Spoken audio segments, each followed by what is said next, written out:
ماں باپ گھر میں ہیں تو تمہارے گھر میں رونق ہے. اگر ماں باپ چلے گئے ان دیواروں میں سیمنٹ اور بجری کے کچھ نہیں ہے، کچھ نہیں ہے. ساری رونق تمہارے گھر میں ہے تو ماں اور باپ کی وجہ سے ہے. یہ بات ذہن میں رکھو، اپنے ماں باپ کی عزت کرو. حضرت امام اعظم ابو حنیفہ رحمت اللہ تعالی علیہ جب تھوڑے بڑے ہوئے تو آپ کا بچپن تھا، والد محترم کا انتقال ہو گیا. والدہ ماجدہ ایک عرصے تک حیات رہی. اچھا، امام اعظم کی والدہ ماجدہ جس طرح عورتوں کی عادت ہوتی ہے، جو قصہ گوئی کرتے ہیں، جو واقعات سناتے ہیں، واعظ اور خطیب، ان کو وہ پسند کرتی ہے. تو امام اعظم کے دور میں بھی دو لوگ ایسے تھے، قاضی زرع اور ایک اور اسی طریقے کے خطیب تھے. اب امام اعظم کی والدہ امام اعظم سے کہتی مجھے اس مسئلے کا جواب چاہیے، سوال یہ ہے اس کا جواب کیا ہے، مجھے چاہیے. اب گھر میں امام اعظم موجود ہے.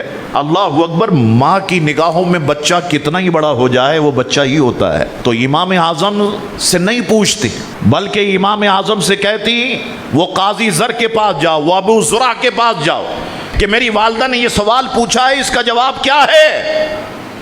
اللہ اکبر، امام اعظم ان کے پاس جاتے. ماں نے کہا نا، دور سفر کر کے جاتے، وہ استقبال کے لیے کھڑے ہو جاتے، کھانے پینے کا اہتمام کرتے. کہا حضور کس لیے تشریف لائے؟ کہا میری والدہ نے یہ سوال پوچھا ہے. کہا حضور ہمیں تو جوابات نہیں آتے. اب آپ ایسا کریں، آپ جواب اس کا بتائیں، ہم جواب کو دہرا دیں گے اور آپ وہ جواب اپنی والدہ کے سامنے سنا دیجئے گا. تو امام اعظم فرماتے اس سوال کا جواب یہ ہے، اس کا جواب یہ ہے. وہ دہرا دیتے، پھر آتے امام اعظم اور والدہ ماجدہ سے کہتے انہوں نے یہ جواب دیا، انہوں نے یہ جواب دیا.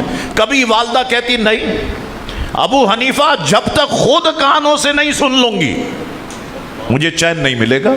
اچھا، وہ والدہ بھی امام اعظم کی ہے نا، یہ سوال تو نہیں کرتی ہوں گی وضو کے فرائض کتنے، غسل کے فرائض کتنے. والدہ امام اعظم کی ہیں.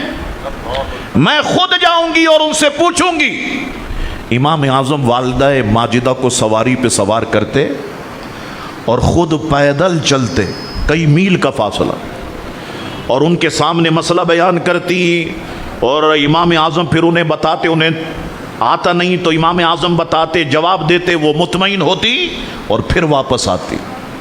اللہ اکبر، ماں باپ کی عزت اور ماں باپ کی دعا تمہیں اس مقام پہ پہنچا دے گی جس کا تم نے کبھی تصور بھی نہیں کیا ہوگا. تمہیں بیوی مل جائے تو تمہیں ماں بری لگنے لگ جاتی ہے، بیوی مل جائے تو باپ برا لگنے لگ جاتا ہے. سوچو تو صحیح کہ اس ماں نے کتنے مہینے تمہیں پیٹ میں رکھا. سوچو تو صحیح کہ اس بوڑھے باپ نے تمہارے لیے کتنی مشقتیں برداشت کی، اور تم جوان ہو کے شادی کے بعد کہتے ہو ماں باپ سے اپنی بیوی کے سامنے تم نے کیا کیا میرے لیے. میں ایسے کئی لوگوں کو جانتا ہوں جن کے پاس پیسہ نہ ختم ہونے والا ہے، انہوں نے اپنے ماں باپ کو ادارے ہوتے ہیں اس میں داخل کیا ہوا ہے کہ گھر لے کے آئیں گے تو بیوی سے نہیں بنے گی، گھر لے کے آئیں گے تو بہو سے نہیں بنے گی. باپ کو بھی داخل کر دیا، ماں کو بھی داخل کر دیا. اور لعنت ہے ایسی اولاد پر جسے ماں باپ نے اتنی محبتوں سے پالا ہو، اتنی شفقتوں سے اور اتنے پیار سے پالا ہو. اللہ اکبر. تو یاد رکھ لو جتنا نوجوان بیٹھے ہو کہ والدین کی نافرمانی، اللہ اکبر، اگر کوئی اس کا ایک تو ہو گئی، ایک بار آپ نے معافی مانگ لی، ماں نے معاف کر دیا، ماں معاف کر دیتی ہے، ماں باپ معاف کر دیتا ہے. آپ نے معافی مانگ لی، ہو گیا.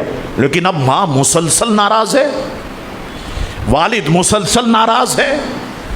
اللہ اکبر. اس کا ایک اور بڑا عذاب کیا ہوگا میں تمہیں بتاؤں کہ وقت آخر زبان سے کلمہ جاری ہی نہیں ہوگا. اللہ اکبر. یہ معاملات کو ہلکا نہیں سمجھو لوگوں، معمولی نہیں سمجھو. ماں ماں ہے، باپ باپ ہے، دونوں کی رسپیکٹ ہے، دونوں کی عزت ہے. اب گھر چلانا یہ تمہاری ذمہ داری ہے. ہر اپنی بیوی بچوں کو بیٹیوں کو ایک دائرے میں رکھنا تمہاری ذمہ داری ہے. انہیں اپنے ماں باپ کی عزت سکھانا تمہاری ذمہ داری ہے. اگر تم ڈائریکٹ بلیم اپنے والدین پہ ڈالنے لگ جاؤ گے مجرم تم کہلاؤ گے کہ تم ٹھیک طریقے سے اس معاملے کو ہینڈل نہیں کر سکے. تو اللہ تبارک و تعالی ہمارے نوجوانوں کو عقل سلیم عطا فرمائے.